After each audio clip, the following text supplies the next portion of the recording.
Now, here's the hosts of Top Story, KLIXcast and Jill Skeen. And good morning and welcome to Top Story, 736-0300, always the number to call. Good morning, Benito. Good morning. Thank you for setting in for vacationing Jill Skeen. You're welcome. Yeah, she'll be out for a few days, so you'll be setting in for a few days. Yeah, I'll take over the seat and I'll wear it in. There you go. All right, there you go.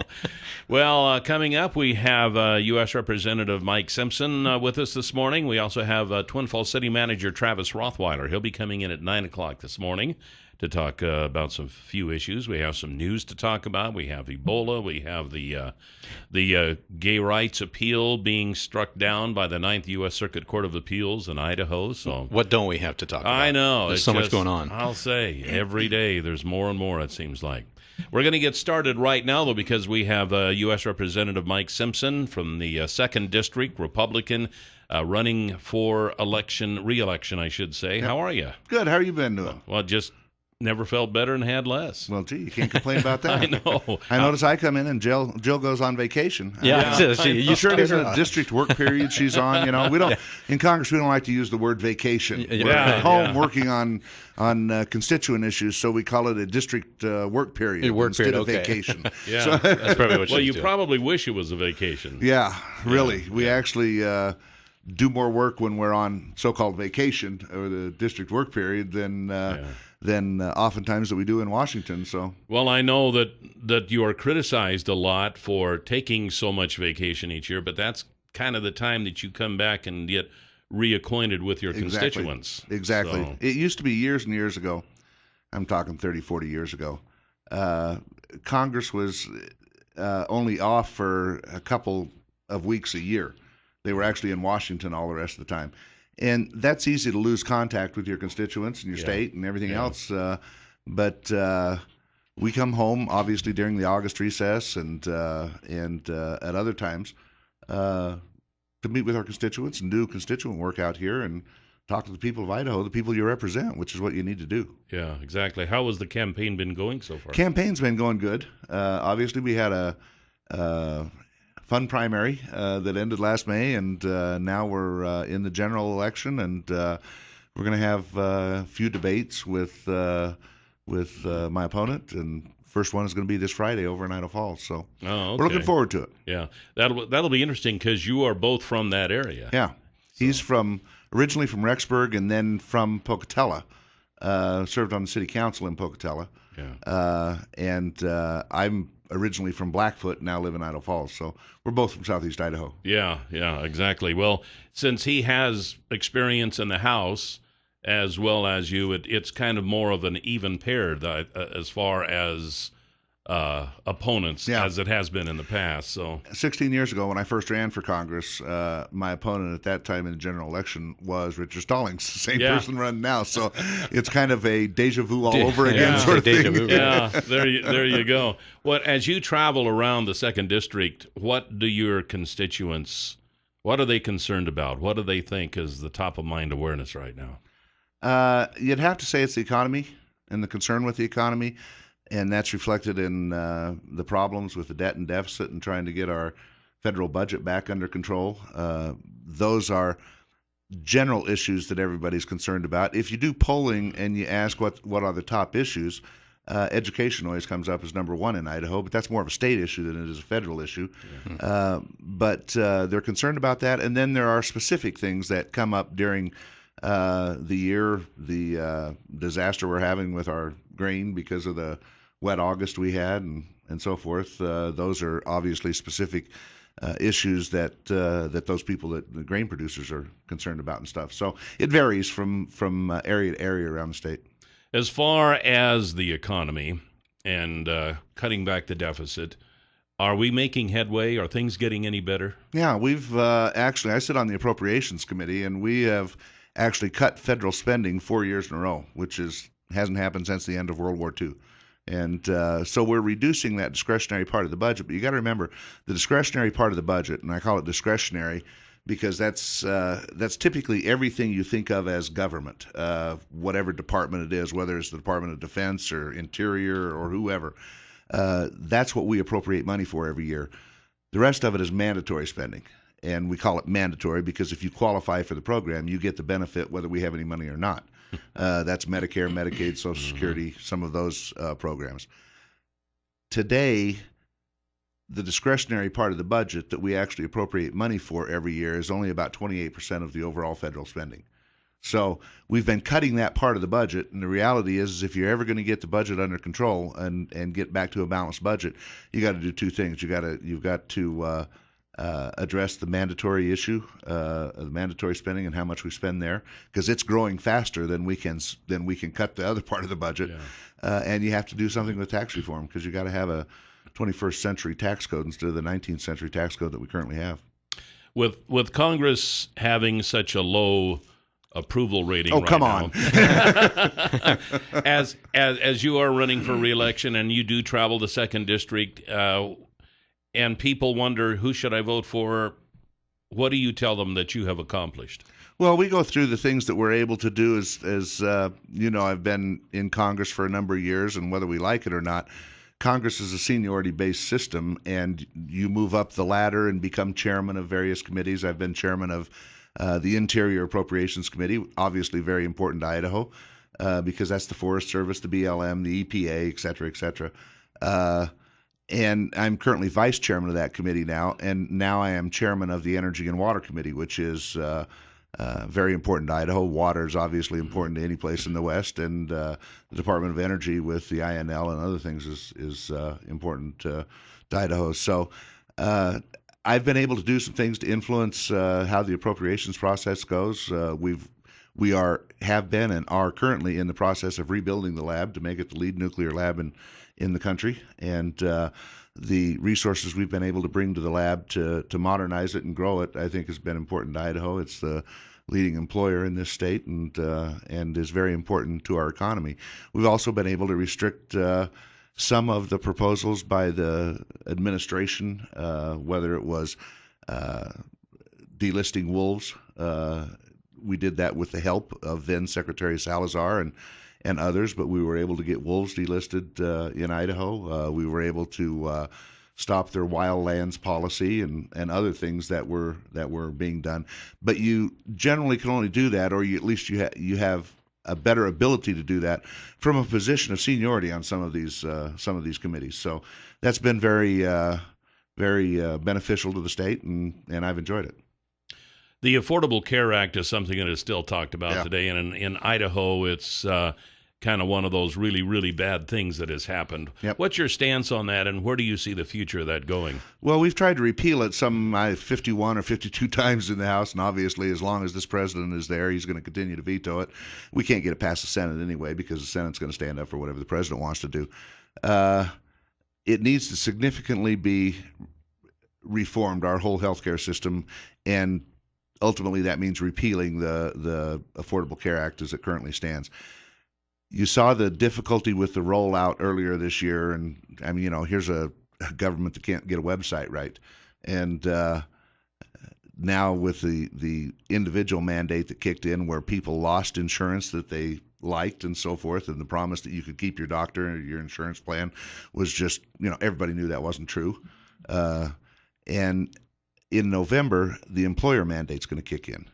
And you are going to have, if you think it was bad when the individual mandate kicked in, when the employer mandate kicks in, you're going to have a lot of employers that are going to be dropping their health care insurance because to them it's an economic issue. They're going to look at, is it cheaper for me to maintain the health care coverage for my employees or to drop them, have them go into the exchange and pay the penalty? Right. And for most of those, it's going to be cheaper to drop their insurance for their employees and put them in the exchange. So I think you're going to have a disaster come November. Well, and it seems to already be happening. Some local school districts already cut part-time employees' benefits. Walmart announced that they're cutting anybody under 30 hours. 30,000 employees, I think they said. So if we repeal it at this point, because there are a lot of people who are now depending on it, if it is repealed, could that cause more problems for the Republicans? If you outright repeal it, because it's been in effect now for 4 years or been being implemented for 4 years, then you're going to have some problems. What are you going to do with those people that had insurance prior to the Affordable Care Act that got dropped because their policies were not good enough, according to the Obama administration. Well, those policies are no longer available. So they've gone on to the exchange, and when they say they've got 8 million people signed up on Obamacare on the exchanges, well, many of those already had health insurance before. But now they're on the exchanges and so forth, and if you drop all that, they can't just go back and pick up their policies that they had before because those aren't offered anymore. So we've got to think about how we do this, and particularly repeal the mandate, the individual mandate that people have health care insurance, and then we need to reform the health care system that we had prior to this. They want to bring competition into the marketplace. Well, the best way to bring competition in the marketplace is to allow individuals to buy health insurance across state lines. Mm-hmm. You couldn't do that before. Yeah. You had to buy it from some insurance company that was offered in Idaho. I can buy my automobile insurance from somebody that's from Alabama or New York or whoever, but not your health care insurance. So if you want to bring competition in, allow competition to come in the healthcare market. And there are a variety of things that we can do to improve what was the healthcare system and make it better for the future. And those are the things that we've got to think through. It's easy to say we're just going to go out and just repeal it all and everything will be fine. It's not so much the case. Yeah. But we're going to repeal, I think, the most onerous parts of it, but not without something to replace it. On a worldwide scale, we have the situation with ISIS right now. The president seems to be doing his own thing without the okay of Congress, but people say, well, Congress left without voting on anything. So how would you vote if it were put to a vote today for us to go in and get ISIS? To tell you the truth, I'd want to hear the debate, but one thing I do believe is that Congress needs to debate this and needs to give the authorization. Now, an administration will tell you that they have the authority to do this under the powers of the presidency as commander-in-chief and to defend the Constitution and so forth and so on. Every president has said that. The last time, some people have said, well, why don't you just declare war if you're going to declare war? Because that's clearly the authority of Congress. We've declared war 11 times in our nation's history. Last one being against Romania during World War II. So in 5 different wars, we've declared war. When you declare war, it kicks into effect probably 30 or 40 other statutes, which you may not want to kick in. It gives the executive branch extraordinary authorities when you've declared war. So I don't think Congress wants to do that, and we haven't done it since the end of World War II. But we've had certainly things that people would call a war, Vietnam, Korea, right, et cetera, and those things. What Congress has always done, as the president has always asked... Hold that thought. Okay, we're going to take a break. We have U.S. Representative from Idaho, Mike Simpson, with us this morning here on Top Story, and we'll be right back. 736-0300 is the number to call here this morning on Top Story. We have Idaho's U.S. Representative Mike Simpson with us, running for re-election, Republican ticket against Richard Stallings, and we've been talking about a lot of the issues. It seems like when we have an incumbent in here talking about the current issues and what's happening in Washington is kind of a rehash of the record. Yeah, it is. It always is. But you wanted to finish your thought on the ISIS situation. Well, what Congress has always done is the president's always asked for support from Congress for activities that he's going to engage in. And Congress has always passed an authorization for the use of military force, which is what we've done in a variety of different instances, actually stating all the way back to John Adams. The Congress doesn't, or the president doesn't think he needs the authority from Congress to do these things. He has that under the commander-in-chief designation and other things. And that's not just Obama. That's any every president we've had. Right. I actually think that they need authorization to engage in types of war, which would go less than war, but military activity and so forth. And I think Congress needs to debate this and get it on the table and decide whether is ISIS a real threat to the United States. If it is, then you do whatever's necessary to take it out. Yeah. Do you think it is an actual real threat to us here at home? I think it is a real threat. When they are, and you heard this story just the other day, when they're telling their people to come to the United States to find out who the relatives are of military personnel and kill the wives and children of our military personnel. Yeah. That to me is a threat, and so you're going to have to deal with them now, or you're going to have to deal with them later. It seems to me. Yeah. Before we run out of time, I wanted to ask you about the EPA water grab. Explain that. That maybe that's kind of a harsh way to call it, but it affects a lot of us here in the Twin Falls area because of our irrigation. Yep, tremendously, and not just here, but across the whole country. I mean, I talk to people from Kentucky, and there are streams that have never been regulated by the EPA that would now fall under the EPA's jurisdiction. And what it is before they defined waters that fall under the Clean Water Act, and the EPA regulated as only navigable waters. If they weren't navigable, then the state regulated those waters. The Supreme Court ruled in a couple cases that that's kind of a loose term. What is navigable? Navigable to what? Canoe. Can you swim through it, or can you boat through it? Right? Okay. They said you need to clear this up, and everybody agrees with that. Agriculture agrees with clearing it up. Everybody agrees we need to clear it up so it brings certainty to the rule. Unfortunately, the EPA's idea of clarifying it is that we'll just control all the waters, and so with their connectivity rule is what they call it. All waters are connected one way or another, so that they essentially take control of all waters, and it could be down to an irrigation ditch, a mud puddle in your corral or whatever that would now fall under the EPA's jurisdiction and have to get permitted and so forth and so on. And I think it's a huge grab by the EPA that Congress never intended. And what we've been able to do so far, we've brought this issue up over the last few years when we've put language in our appropriation bills that say none of the funds used in this bill can be used to enforce this rule. So it prevents the enforcement of the rule. And in the past, they've been talking about it, but it hasn't been a proposed rule yet. So everybody kind of says, well, that they're talking about that, but they're not going to do it yet. So it's not that high priority of an issue. Well, now they've proposed their rule, and people are starting to wake up and say this is a challenge. And I told the administrator of the EPA when she testified before our committee, because honestly, she thinks that they're doing the right thing. I mean, they don't think this is a water grab. They think they're clarifying it for everybody and that kind of stuff. I said, you might not realize it, but in Idaho, you just fired the first shot across the bow. Because in Idaho, water is vital. And it's not that if the EPA doesn't regulate it, it goes completely unregulated. The state regulates it, and the state can do a good job and has done a good job. So we're trying to prevent this, but the only way we get it prevented is by passing appropriation bills with language in there restricting their ability to do these things. Okay. So I've got that language in both the energy and water bill because of the Army Corps of Engineers, and in the Interior bill because of the EPA. But if they get a Congress that comes along and decides they want to appropriate some money for it, then if they don't put this restricting language in the appropriation bills, then the EPA can go forward with their rule. Is there any way to rescind that? There is a possibility of making the EPA revisit this rule and rewrite it, but you're not going to do it, and this sounds partisan, but it's true, you're not going to do it with a Democratic Senate. Yeah.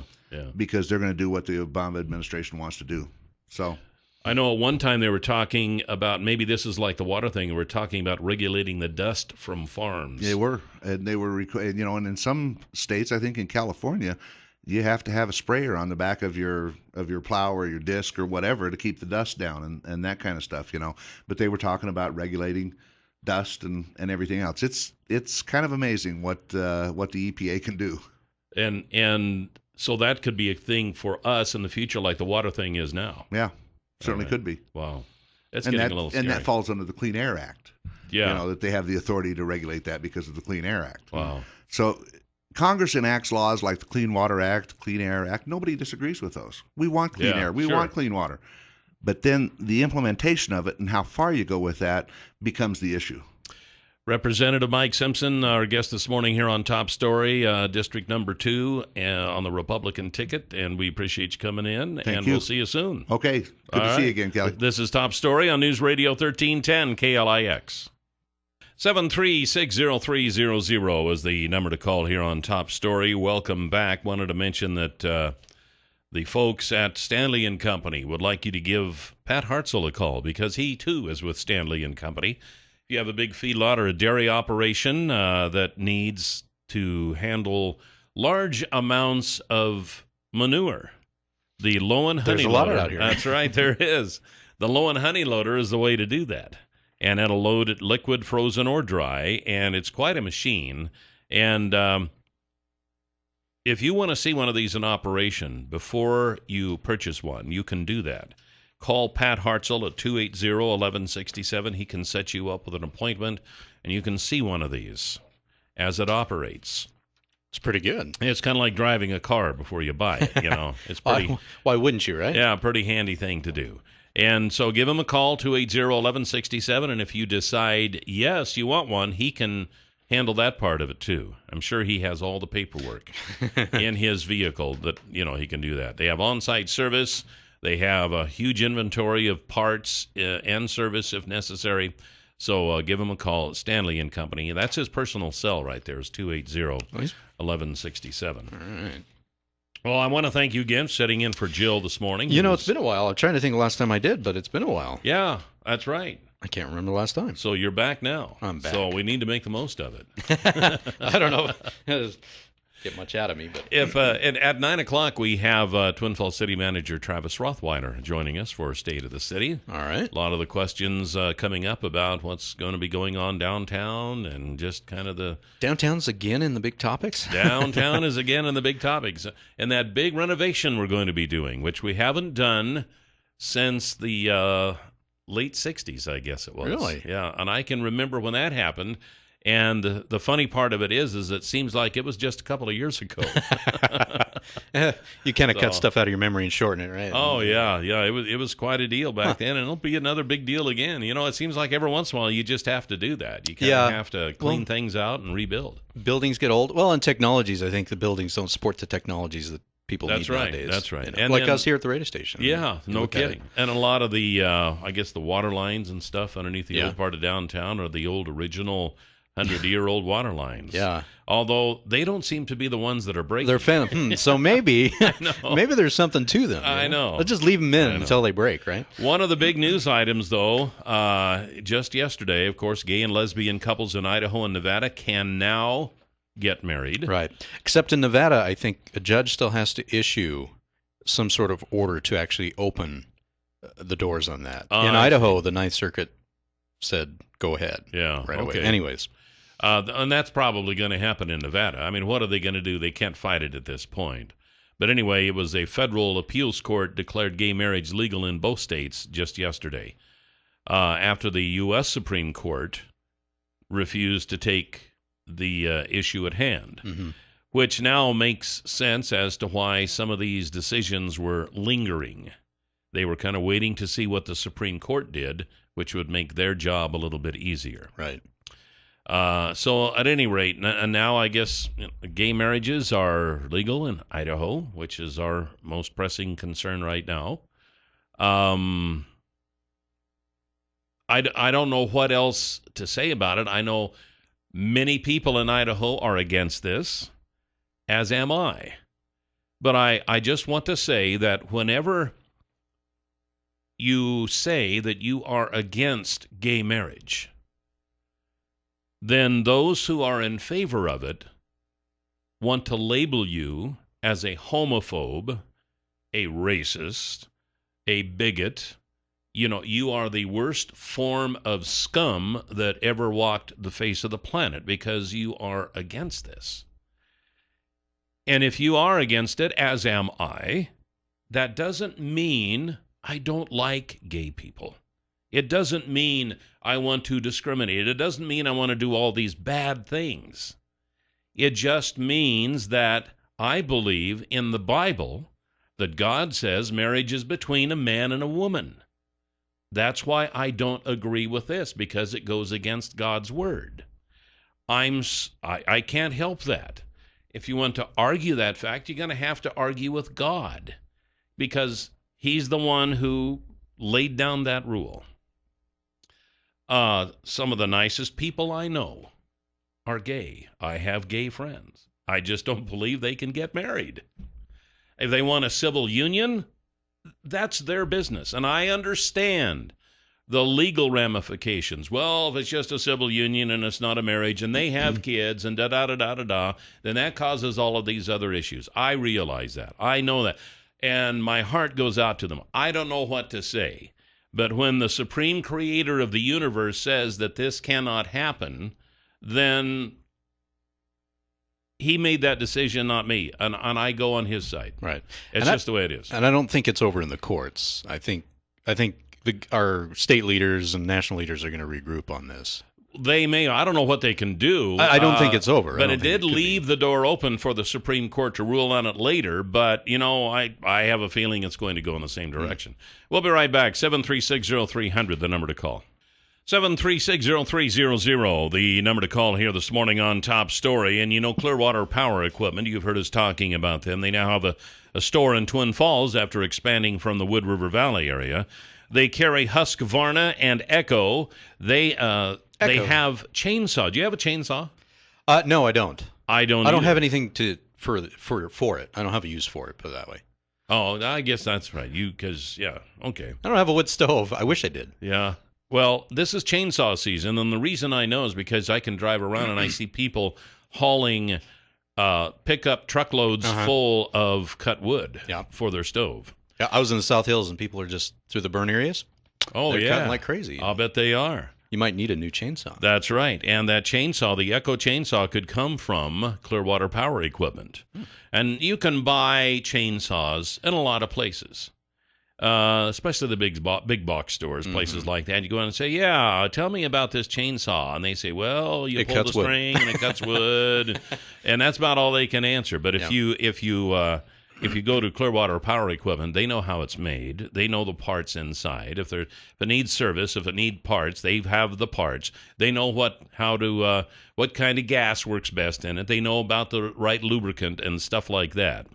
And because that's what they do. They sell these things. They also have leaf blowers. They know their machines. You have a use for a leaf blower. Yeah, I could probably use one of those. Okay. Well, Clearwater Power Equipment has them. So if you are looking for a chainsaw or a leaf blower or storage for your lawnmower this winter, get a hold of the folks at Clearwater Power Equipment at 252 Washington Street, or you can give them a call at 734-7767. Even storage. I never thought of storing the lawnmower. There you go. See? And I got a big one. I got one of those riding mowers, and I really don't have room for it. You're lazy. So I'm gonna have to do something. Of course, you probably have a big lawn, don't you? I do. Yeah. It's about 3/4 of an acre, actually. Oh, and we just have a patch. So. Yeah, cut it with scissors. Yeah, we could.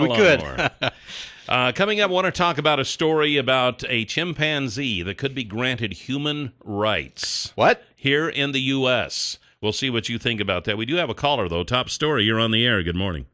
Good morning, Kelly. Mr. Simpson got out of there too quick this morning. I had a good question. Last night I was looking on a TV program I watch pretty regularly, and they had a thing they was showing there. Some of the committees in our government are charging, like if you get on a sub-house committee or something like that, they're charging $50,000, and then you're put on that committee. And that was a question I'd like to ask him, what he's doing about that. That should be stopped immediately. Wow, no kidding. I hadn't heard that. That is interesting. I wish I'd have known about that here. And you may be asking, well, why didn't I take calls during that time? And I have learned that taking calls for candidates like that, you only have them for a short period of time. And invariably, somebody will call and ask a question and want to debate the candidate on it, which we don't have time for. Then you have several other people calling wanting to debate the same issue. And so you wind up talking the whole time that they have on just one issue. And the campaign, of course, there are a lot of things going on right now. So it's just better to not take calls. That is a decision that I made as co-host of the show, and I find it better to cover more territory rather than just concentrate on one issue. So, but anyway, that would be a good question. If we have him back, we'll ask him about that. 736-0300, Top Story. You're on the air. I'm in favor of granting the chimpanzee human rights in our country. Well, I tell you what, they might be better than some people we have leading this thing, don't you think? Yeah, look who we elected to be our president. Well, okay. I won't go any further than that. But I'll tell you, here's the story. Here's how this works. This is from the London Evening Standard, but it is a U.S. story. A chimpanzee could be granted rights previously reserved for humans in a landmark legal hearing in the U.S. this week.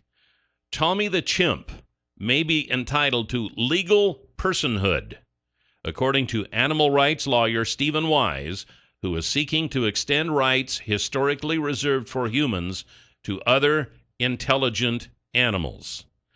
The 26-year-old animal currently lives in a dark, dank shed in upstate New York. Mr. Wise is seeking a ruling that Tommy has been unlawfully imprisoned and should be released to a sanctuary. He claims a victory in the case could lead to other animals, including dolphins and elephants, being given rights previously reserved for humans. The next argument could be that Tommy also has the right to bodily integrity, so he couldn't be used in biomedical research, said Mr. Wise. Tommy's owner, Patrick Lavery, has insisted that in the shed in which Mr. Wise says he is kept is in fact a state-of-the-art $150,000 facility and has spent 3 years on a waiting list for a place in a sanctuary. He has made an unusual move of waiving his rights to submit a legal argument in the case. The appeals court in Albany, New York State will hear the case today. Legal personhood, and they say extend rights to historically reserved for humans to other intelligent animals? Yeah. How intelligent do you have to be? Well, not only that, everybody who owns a pet thinks it's the most intelligent animal in the world. Oh, I bet you think your little puppies are absolutely the smartest. Yes, they're smarter than we are. I have believed for a long time animals are more intelligent than humans. But here's the deal. If you start blurring that line between the animal world and the human world, can you imagine what Pandora's box that is going to open up? Yeah. Now, I love animals. I love my dogs. Mm-hmm. And I treat them like humans half the time. But I think it's a dangerous area when we start flirting with the idea of giving animals the same rights as humans. And that's what they're talking about here. I mean, they're talking about a chimpanzee right now. Well, it's just a chimpanzee. Well, maybe dolphins and elephants. But right. As this goes down the road and at court case after court case, well, what about my dog? My dog is a seeing eye dog, and here's what he did, and here's what happened, and blah, blah, blah. He should be granted the same human rights. And so the person who ran over him in the car should be prosecuted for the same as killing a human. Right. You know, that is such a dangerous area that we are looking at here. And I don't want to go there. I think it waters down our human rights. That's a good point. Yeah, I mean, what's to say for some individual who had some mental incapacity that their intelligence levels isn't much more than a chimp? Well, then how is that equating to their human ability? Yeah, good point. Good point. And then to no fault of their own. Yeah.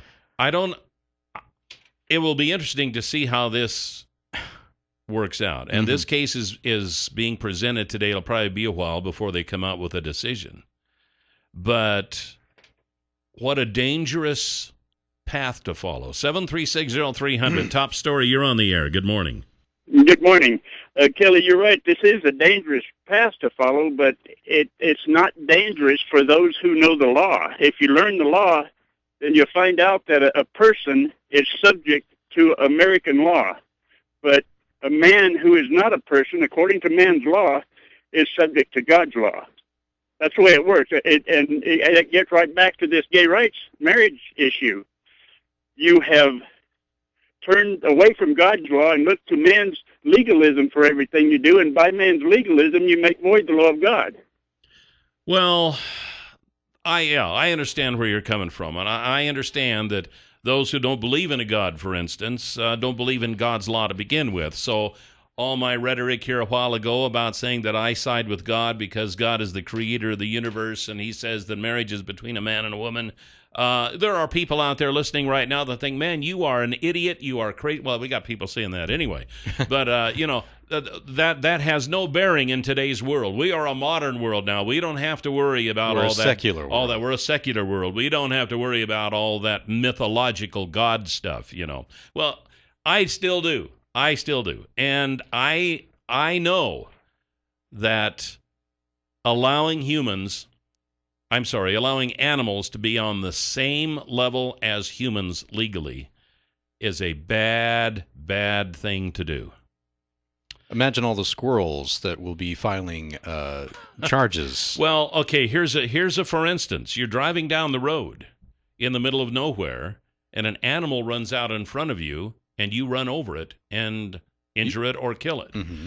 If it has the same, and I know you can say, oh my gosh, you're stretching it now. Well, maybe not. Down the road a ways, let's say it's a chimpanzee. Escape from his enclosure. Yeah, escape from his enclosure. Chimpanzees have the same the same legal authority as humans do. So you run over it and you injure it or you kill it. And, gee, what do I do now? So you call 911 and the police come out and they find that, well, you ran over the same as a human being. And, looky here, you have a headlight that wasn't quite as bright as it should be, so we're going to charge you with involuntary manslaughter. Or vehicular manslaughter, yeah, whatever. It sounds crazy and it sounds ludicrous, but, boy, I can see that happening. 7360300, top story, you're on the air. Good morning, Kelly. Good morning. Mr. Benito. How you doing? Good morning. Listen, let me congratulate you, Kelly, on facing the fact that the battle is over. I mean, may you agree or not agree? Thank God, this is over. The people have the rights. Well, people have the rights, and you guys have your point of view. Exactly. Thank you. Oh, okay. That was it? Oh, okay. Thank you. I thought he had something else to say, but apparently... No, yeah, it is a done deal, I think, anyway, at least in man's court, the gay marriage thing is a done deal. I don't know what else that can happen. I know what's going to start. I don't want to get off on that. Anyway, back to this human versus animal thing. I know that there are people, and I see it on Facebook all the time, they put stuff on there about animals, and I agree with them all, about people who abuse animals. Right. And these people ought to be pulled in on charges, and I agree. I agree with that. Every once in a while, they are borderline, like, we need to give animals the same rights as humans. And I don't know, what a dangerous precedent to set. And I wonder, too. And you're right, it kind of dehumanizes us. Right. In a way. Right. Well, and some people say, well, we're just, glorified animals anyways. But what if it comes to the point where you can't keep pets anymore because of that? Yeah. I mean, there are already groups that think right. that we shouldn't be keeping cows in a pen. Right. For human consumption. There are already those groups, and they're working hard to keep that from happening. Right. So this would play right into their. Yeah, you're absolutely right. You got farmers and ranchers out here that have cattle inside the fences and inside the corrals. If those animals are granted the same rights as humans, then you can't do that anymore. What are you going to do with them? Well, I guess you could just turn them loose and let them fend for themselves. I don't know. Right. What a bedlam that would be. Mm-hmm. This all sounds like a bunch of crazy talk right now. But we have found ourselves facing some of these things by laws that have been passed in the past, and all of a sudden now we're looking at this type of deal. I'm going to take this call here. 7360300. Top story, you're on the air. Go ahead. Hello? Yes. Kelly, you're right about them being able to prosecute you if you run over a squirrel, but they can't prosecute me. The difference is you're a person, I'm a man according to law. I'm a man because I don't carry the marks of your Antichrist or your beast. I'm free under God. And I, on the other hand, do? you carry the driver's license, social security card, insurance, vehicle registration, all the things that you're supposed to give back to Caesar. Well, even God says, render unto Caesar that which is He Caesar's, certainly and did. render unto God which is God's. But when he said that, he said, whose is this? He didn't say, whose is this coin? He knew whose the coin was. He said, whose is this image and superscription? So you don't have a driver's license. Do you drive? I run around in a car when I need to, but I don't drive, according to their corruption. I see. Okay. Well, I guess we could go on with that conversation for a while, but we're going to be back with Travis Rothweiler, the Twin Falls City, right after the news.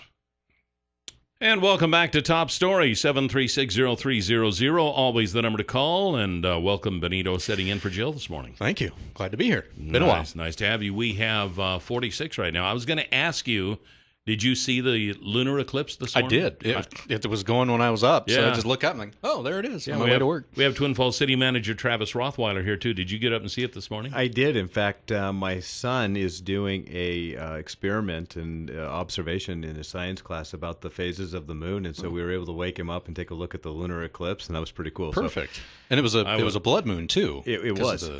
With the refraction of the dust and stuff Yeah. so far. Well, now, Chris Anderson from CSI says that that's just a name that was put on it here in the last few years by somebody who had written a book or something, or some journalist. So, and if it was some journalist, I mean, Yeah, who get journalism? Yeah, journalism. Well, I kind of got the impression that they're all blood moons, when Right. when it does that. Yeah. When it does that. So, yeah, I would have loved to have gotten a picture this morning, but alas, I had to get to work. But I did look through my 15 power binoculars, and he said if you look right next to the moon, which you can't normally see because it's too bright, you'll see the planet Uranus. Oh, really? Yeah, and so I saw 3 bright stars, one to the right, one to the bottom, one to the left. So I'm pretty confident one of those was Uranus. Very cool. So, Very cool. Yeah, just a light dot is all it was. Huh. But at any rate, we do have Twin Falls City Manager Travis Rothweiler with us this morning. Good morning, sir. Good morning, and thanks for having me. How are things in the city? I think that things are going okay. Obviously, we're starting to take a look at some different things. We want to continue to take a look at the water line issue on Washington Street to determine those causes. We're starting to take a look at city facilities and I'm going to ask a committee to help us go forward with there. We're closing up the budget. We got some really good anticipated tax rate information. So things are looking pretty good, and they're also still pretty busy. It's one of those things that are going to continue probably through as we get our planning phases and then upcoming construction year for spring of 2015. Now, as far as the water break that we had at the corner of Orchard and South Washington, that's all put back together now, but I guess, is there an investigation going on as to what caused that? Absolutely. So members of our engineering team are working with some of our engineering consultants to really figure out what was that cause. And I think understanding the cause is important for a couple of reasons. Number one, the first question you have is, that's a relatively new line, and could it happen in another location? So we want to make sure that we understand the cause to help determine whether or not that's an isolated incident. And the fact that it's located in a fairly busy intersection is, at least gives me some belief that this could be isolated.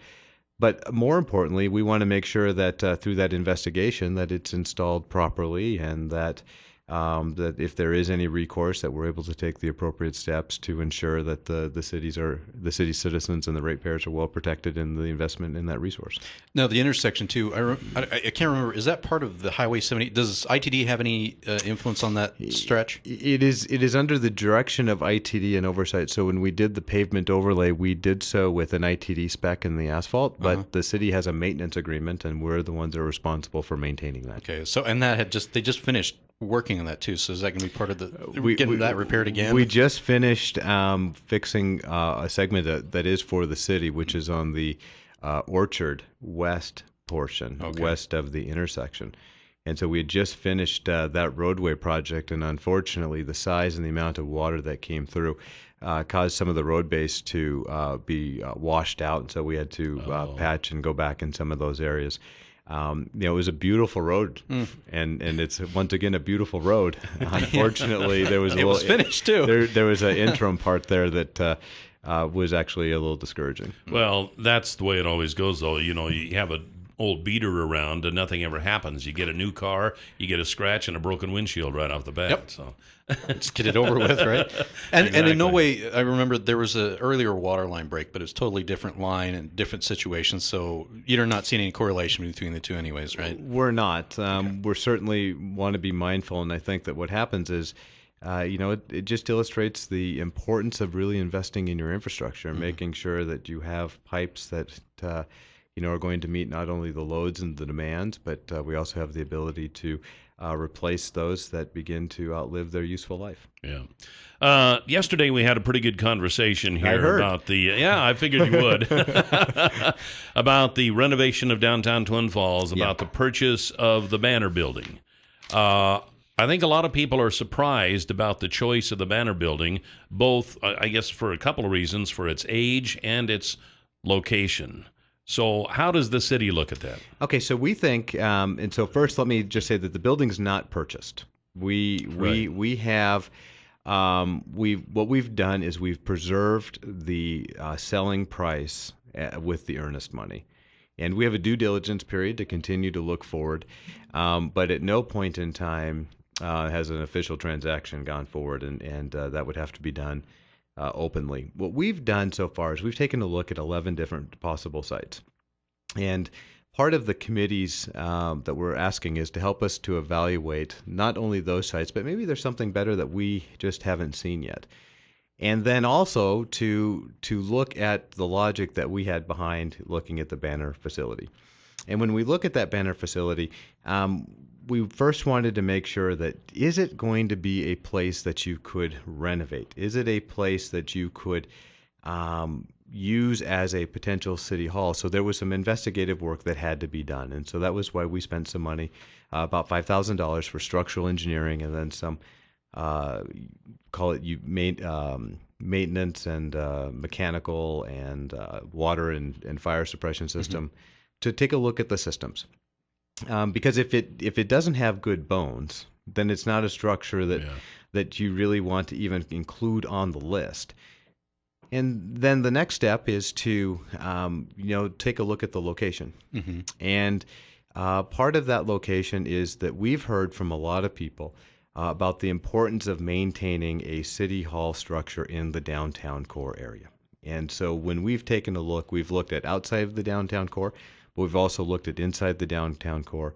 And when we start putting all of those pieces together, in including what is the cost, because cost is an important consideration in this entire equation,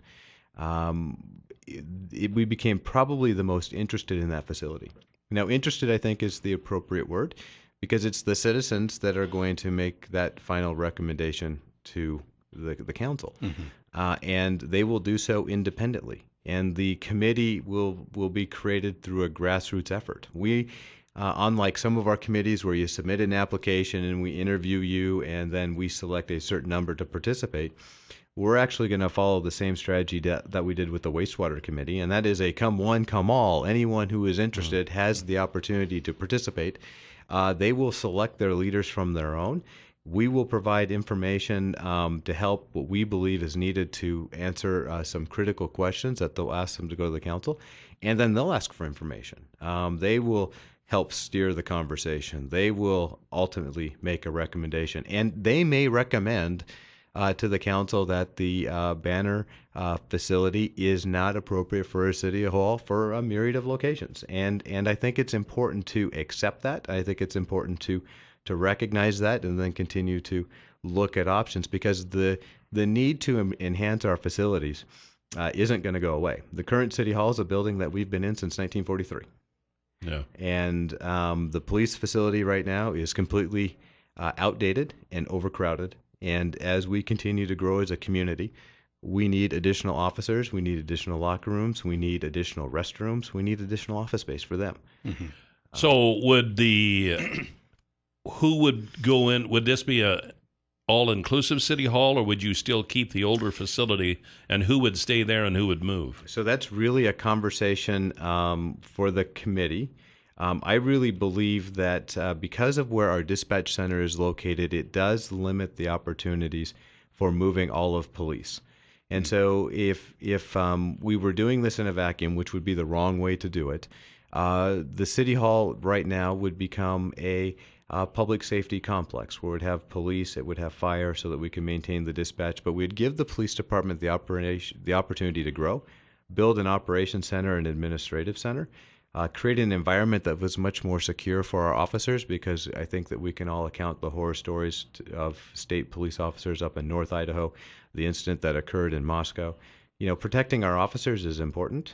And then the other thing that we want to do is make sure that the current City Hall is a collaborative process with all city departments. So we would take the non-law enforcement functions out of City Hall into the Banner facility, and then we would take all of the Hanson building individuals, all of the individuals that work as part of our engineering team, our planning and zoning team, and our building safety teams.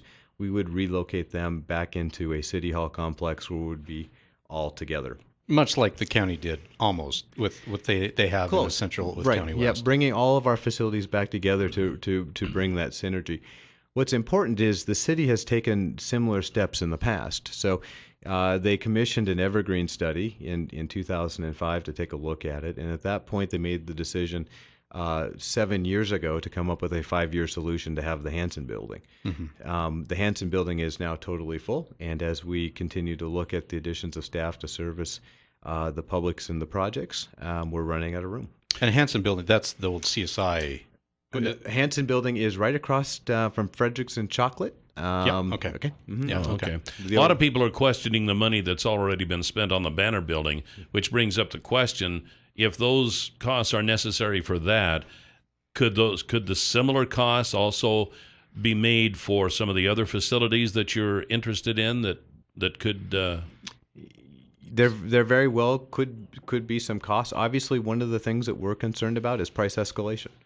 When anyone hears that the government is interested in something, it's amazing how fast that price rapidly accelerates. Right. And so when really the $10,000 we looked at, and it was a tough conversation that we've had, but that $10,000 was really used to buy down risk and buy down that risk in the event that we could continue to have a price that we felt was generally acceptable. And if we decide to move forward with the Banner facility, that $10,000 is credited to the final transaction and sale. Okay, but if you decide not to, then you lose the money. It's lost opportunity. Mm-hmm. Yeah. Now, what about a complete? I remember at times a while back that the city was looking at maybe possibly doing a whole brand new complex. Is that going to be part of the committee's, if that's in their scope, if it's feasible, or is that still on the table? Absolutely. So right now, if I'm looking and I'm really, I, as a resident of an area, would be looking at the number of successful bond issues that we've had over the course of the last several years. And I think that really is a testament to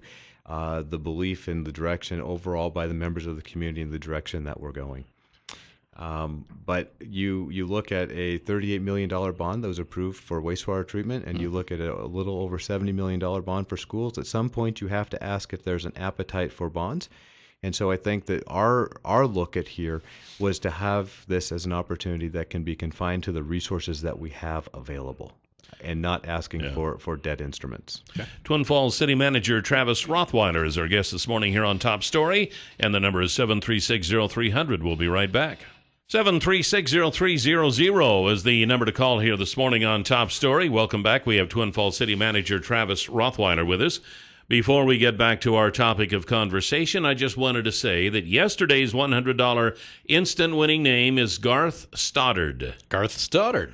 And your $100 word of the day for today is monster. Monster. M-O-N-S-T-E-R. And by the way, the word of the day is now sponsored by the folks at the Happy Landing restaurant at the Twin Falls Airport. Very cool. And Sunday afternoons, you want to go out and watch some football, they got $2 drink specials. Perfect for yeah, and I have to say I eat there all the time, sometimes 2 or 3 times a week.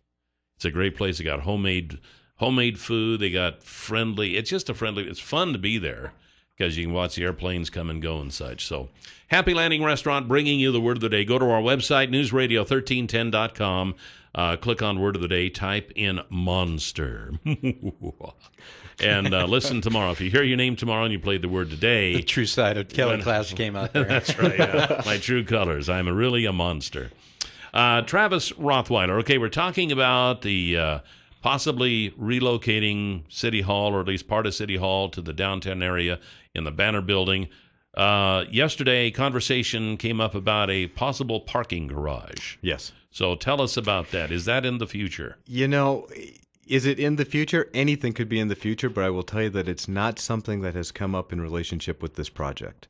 What I've heard in the past, in fact, the most recent time I heard it was when the Urban Renewal Agency's group, the OTEC group, who's helping them really build a downtown plan to construct the improvements, they had a community conversation last month, and in that community conversation, I heard that parking is a consideration, parking is a concern, and maybe at some point in time, the agency or somebody, maybe the city, should invest in a parking garage or a parking structure to help some of the parking concerns that are expressed by some. This has not been something that we've discussed, and when I heard that it already had a location and it was almost sounded like the footings were being poured, I was going, wow. I think that what's valuable about this is sometimes there's lots of good lore that can be placed into a project, and getting the opportunity to talk about it is important. Well, I take it there's certainly the opportunity to build one privately if some business wanted to, but I don't see how you make money off of it. Oh, absolutely. But if someone approached us tomorrow and they said they wanted to build a parking garage, I think that certainly give them my number. I would be all ears. Right. But $50 per hour for parking, right? Well, they're expensive to build. They're very expensive to build. They are handy, though. I mean, when you go to Boise, you go to downtown Boise. Well, and that appears to me, anyway, being the poor dumb farm boy, appears to me like if there were a case for a parking garage, that might be it. It could be. Building it on the location where there's already a parking lot and going up another 2 or 3 stories. Or down one. Or down, yeah. Right. Well, so we got a lot of rock, so maybe going up might be a little cheaper. And every once in a while we have a big downpour, too, and that wouldn't be good. No. Hopefully that's once every 200 years like that one, right? We don't want to have another one like that. Yeah. But no, so, I mean, I think, and that's part of this committee's group, is that not only do they look at the potential for the facility, but they also need to take a look at the potential benefits and the impacts to the downtown core. And I know that some of the callers had some really good comments, and they also had, I would say, some very legitimate concerns. And anybody who called in yesterday, and I was hoping that Jill would be here to be able to extend the invitation to her, but anyone who called in, and Kelly, certainly whoever, if they want to participate in the committee, that is really helpful. It's a good vehicle. We're not doing anything to eliminate the numbers. If the committee's 50 people, the committee's 50 people. And I think that it proved to be very successful when we had that grassroots committee with the wastewater treatment plant bond. We had an idea when we went forward with the wastewater treatment plant bond, and they recommended a package that was slightly different. And the package that they ultimately recommended was approved by the voters. And in all honesty, I probably wouldn't have considered some of the items just because of my limited view on things as I think is natural. But I think that by having many people help collaborate in finding a solution, this may be the right place. This might be the wrong place. But that's where we need people to really jump in and help on that.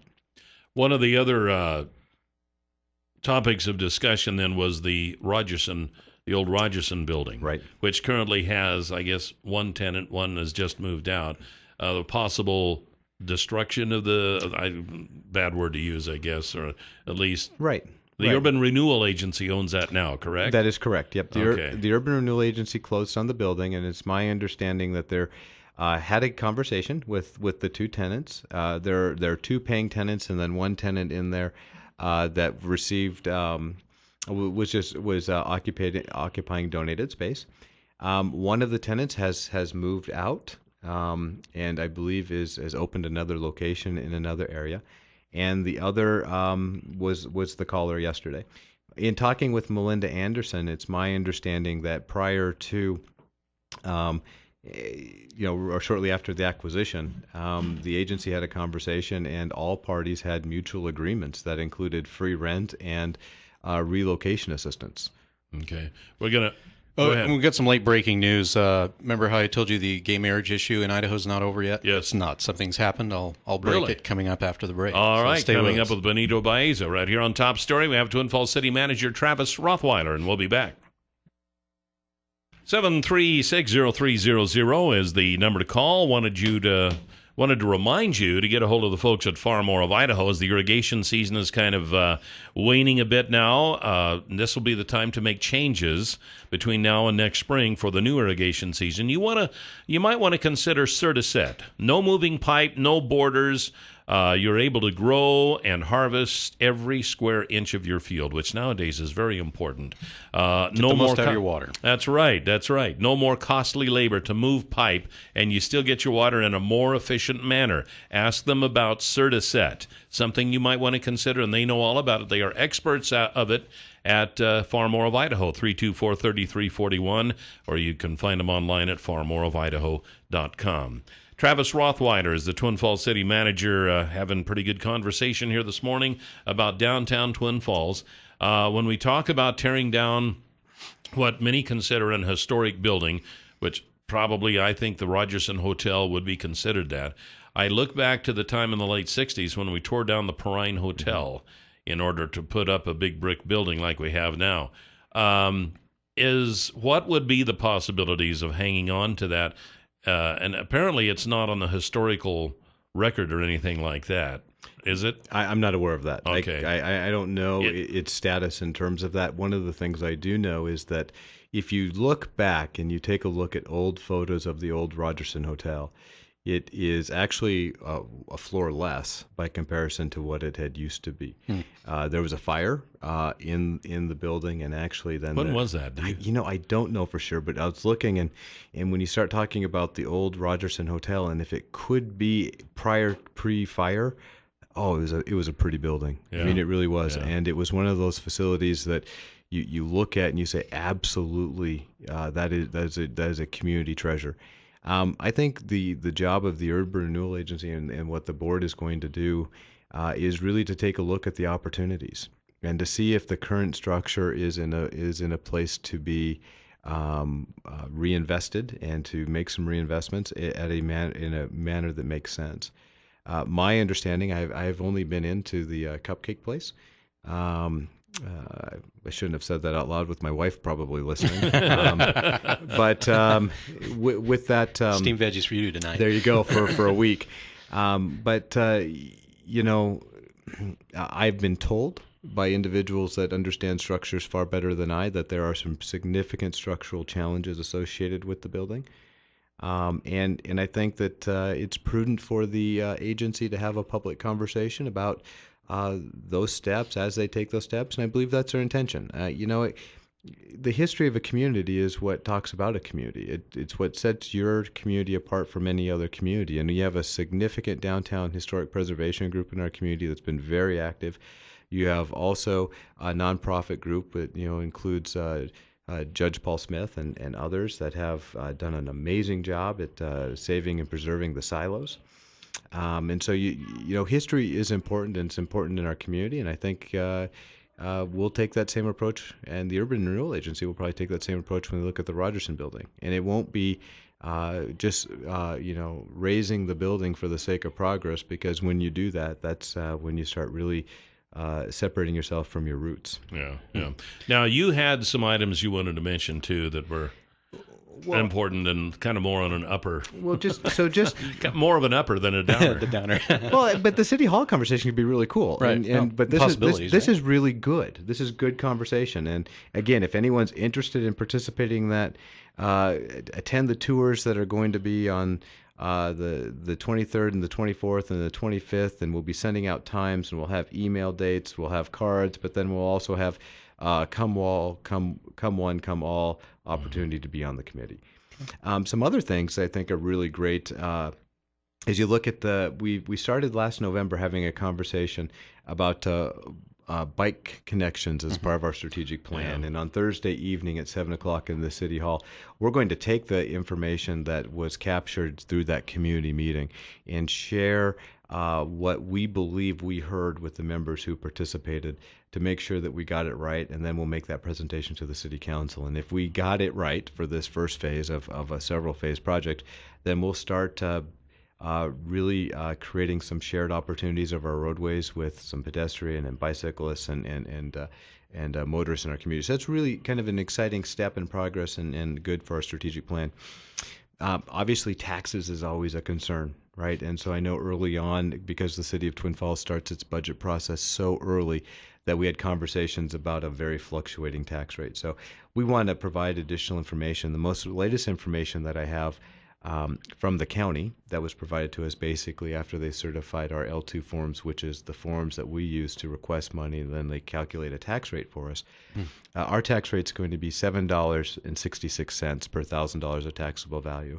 And that translates to a 19-cent reduction per thousand value in the city tax rate. So all the past conversations about the tax rates going up, it kind of, that's where it kind of settled. And so that's really exciting for us. And we're able to do that because of the signs of a strengthening economy. We have a 3.9% unemployment rate. Tell you what, hang on to that thought, and we'll talk about that when we come back after this break here on Top Story with Twin Falls City Manager Travis Rothweiler. 736-0300 is the number to call before we get back to Twin Falls City Manager Travis Rothweiler. We have some breaking news. Yeah, the Supreme Court answered an appeal by Idaho. The court issued a stay effectively blocking same-sex marriage, which was set to go forward today. The order was issued by Justice Anthony Kennedy this morning in response to an emergency motion Idaho filed at around 5 a.m. They say that citing a potential for chaos, confusion, conflict, and uncertainty, the state petitioned to recall the Ninth Circuit Court's mandate that the ban on same-sex marriage be immediately overturned. The Ninth Circuit Court order reading the mandate shall issue forthwith was issued hours after the court released a ruling that Idaho and Nevada's bans same-sex marriage were unconstitutional. So it's halted. It's interesting. Right. So it'll continue a little bit longer. I think the outcome is probably going to be the same. And they may be just buying more time. I don't know. Yeah, interesting. All right, thanks, Benito. Appreciate that.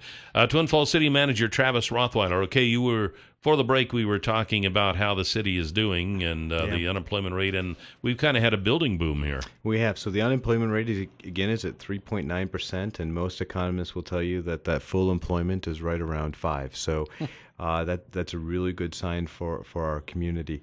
Our building department and planning and zoning departments have been very busy. This year, we measure everything in fiscal years at the city just because it works better with our budget. And if you take a look at the revenues that were collected and the permits that were issued, it is the fourth consecutive year that we've increased the number of single-family permits over the previous year. And it is the first year since 2008 that building permit revenues crested over $1 million in collections. So all of those activities really are beginning to point towards signs of increased activity. There's more commercial activity, and obviously we're moving forward with a continued review of our economic development strategies. And I think it's important that as we have other projects coming up, we're going to be taking a look at our comp plan and looking at future growth opportunities, and that's going to be another opportunity for the citizens to participate, to help share and shape how they want our community to grow and where they want it to grow.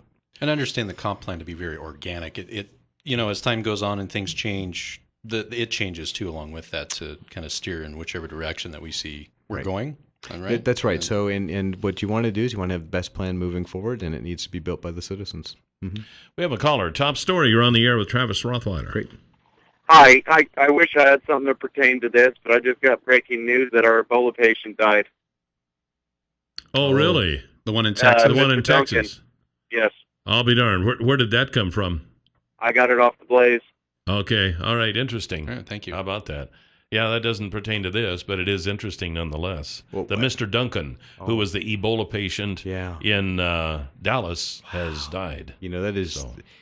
So the other thing that we're working on is obviously community awareness and community preparedness stuff. So that's one of those things that you hear that, and I know that the CDC has been talking about, Ebola issues and what does it mean if you ever have to have a global pandemic, and what does that mean for us? And when you start sitting in my chair and other chairs very similar, you certainly recognize that the conversations that we're having right now become very insignificant if you have a tragedy like that were to spread across to communities across our country. Are we, in a case like that, let's say instead of Dallas, say the guy flew to Twin Falls, Wow. Would we be prepared for something like that? No, and I would be.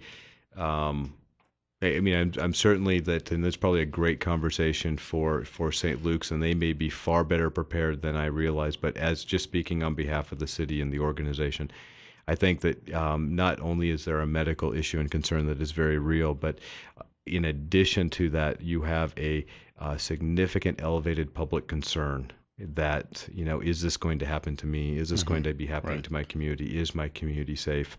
And that is an area that if that is the city's charge and responsibility, we're not prepared for that. Yeah. Right. And then again, it goes back to the conversation.